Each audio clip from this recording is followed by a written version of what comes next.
Hello and welcome to a Smurd P video, and we're looking at Transformers Studio Series Gamer Edition Starscream. And this is Transformers War for Cybertron, which was a game, I'm going to say around 2012, 2013, around that sort of era, if I remember correctly. It's a long time ago. This is a Voyager class figure. Transforms in 27 steps. Starscream and the Seekers are tasked with reactivating an ancient energy bridge. Backdrop included, video game inspired scale detailed backdrop, fuel of war. And then on the side we have the Gamer logo there, which does not sit flush, which I find bizarre. How if they're trying to make this the way it is, why wouldn't you get that correct? So I find that a bit bizarre. So let's get this figure out of the packaging and have a closer look. Okay, firstly, let's get the boring bit out of the way, and that is the backdrop. Backdrops are cool if you're into backdrops. I'm not into backdrops, so for me, they're not cool. They just take up space.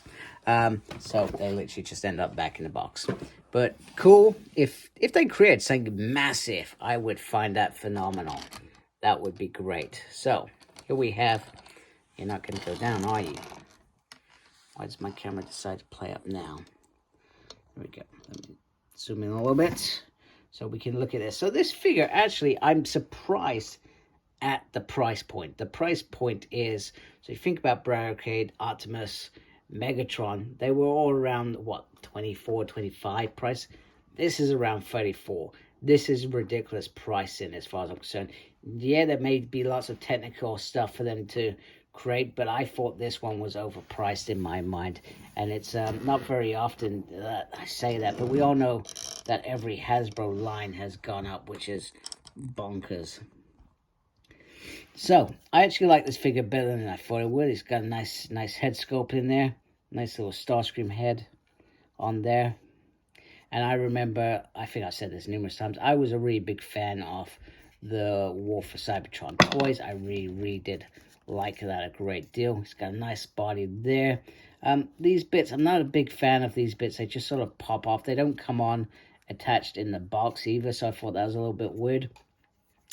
And then, you know, nice sort of Starscream colors with the gray, the blue, and the red all the way down. And then you've got these big chunky feet which turn into thrusters when he transforms. Well, at least that's the way that I've sort of predicted it. There seems to be no explanation for that. And then on the back is quite nicely controlled, etc., with wings. Now, I do bear in mind this is based off a toy. I still find it bizarre, the size of the wings.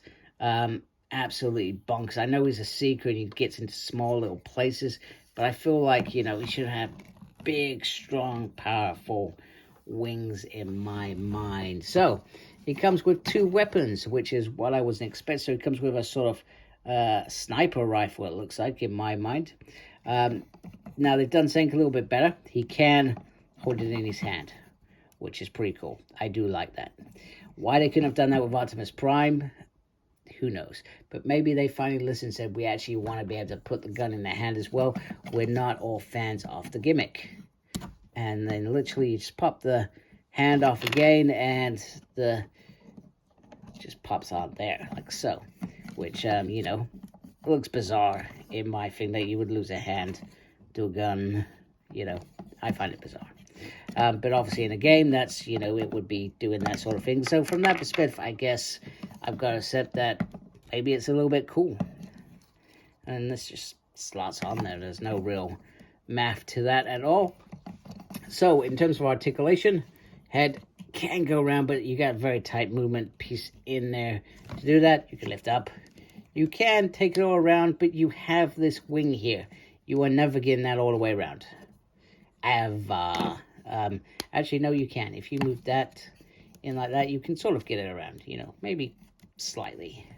In fact, I kind of, oh, be careful. That feels a bit tight. Just be careful of those pieces. Don't put too much pressure on them. Now, it does have the single joint there. It does have movement in the wrist, which I like. And then there is a little bit of movement on the waist. He could do almost a full, actually, no, he can do the full splits. We did it. He can kick forward, he can kick back like that. There is swivel up there. There is no swivel down there. He can bend like that, and he does have a little movement there in his foot. So there is some nice articulation for you to mess around with Starscream. In fact, though, there is a little pivot there as well that does go in and out, which I can't get it out now. There we go. There we go. So that's surprisingly good. And then he comes with the big mallet, which you can take apart, like so, if you want. Not sure why you would. And he can hold that in his hand, like so. And that looks very awesome. Better than I was expecting. And it has some really great sort of energon detail on there. You know, it's got some nice stabbing pieces. You know, who doesn't like stabbing pieces? Great detail. I love this mace more than I thought it was. The promo pictures made this figure look absolutely butt ugly, which is bizarre because promo pictures are meant to make things look better, not uglier. So I don't know why, but they did not do this Starscream justice at all.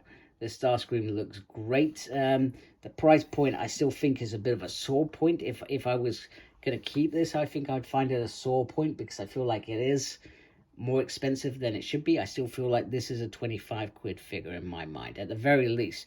You know, who remembers when figures were 20 quid? Those were the good old days. It was only a few years back. You know, here is robot mode. Let me transform him into his art mode.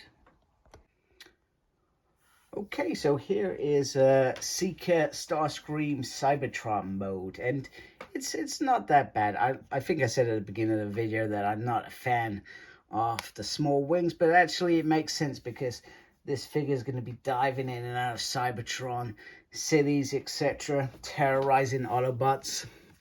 I did somehow, and I knew I'd made a mistake. I just couldn't figure out what the mistake was. But I forgot to pull these out and turn these around. And I'm not sure whether it's just me bad reading instructions or what. But hey, it happens. Sometimes I mess things up. But the important thing is I realized I messed up and I rectified it. But they do have, apologies, they do have some really nice Decepticon logos there and on the wing. So you know he's a bad guy, etc. And these look like sort of little missiles on there. And it's just hovers around really well. I think considering how bad I thought this figure was gonna be, it's actually not that bad. It's actually all right, especially if you were a fan of that game. You know, this is a pretty cool Starscream to fit in there. And now that they've got the mold, surely it's easy to make Thundercracker, Skywarp. We want to see all those figures in this mode. You know, I guess it'll get pretty repetitive in terms of what I would actually say in a review, because I suspect I wouldn't have much to say. You can add the weapons on here, which I feel like if you had two of these, they could just sit either side as sort of rockets. I don't know why they never think of these things. I feel like that would work. You could also, if you wanted to, add this as a hole on there for storage for his big mallet, so you know he's gonna come flying. Put that on wrong. He's going to come swinging out and just... Why won't you go in? Anyway, that can go on there. I'm just not doing it very well. Am I just using the wrong peg? It's this peg. Anyway, that's going to bug me. So you can put this on there. I'm just not doing a very good job of it. And you can put the little sniper gun on it. So when he transforms, he grabs his weapon and starts smashing up Autobots, etc. I think this gap is probably a bugbear of mine. I feel like they could have done a better job with the hands somehow. Maybe I've not transformed the hands properly the other side. Maybe that's what I've done. But when I was doing the other side, it felt like that was the only way to get these two to stay together. So that is a little, not bugbear, just a little bit disappointing. But other than that, the undergarments all slot in quite nicely and hide, etc. Just that bit. I mean, maybe there should have been a flap to flip up or something.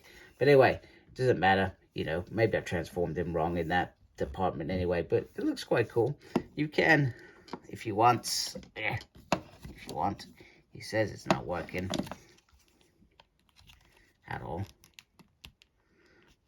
There we go. There we go. You can Oh, why are you doing that down? I'm not doing a good job. You can lift that up. I'm not sure why you would, because there's no humans, and all you can see is a Starscream in there.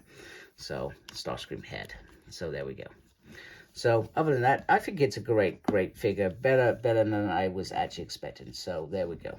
So I hope you like my video. If you do, please support my channel by subscribing. I'd really appreciate it. Thank you for taking the time to watch my channel.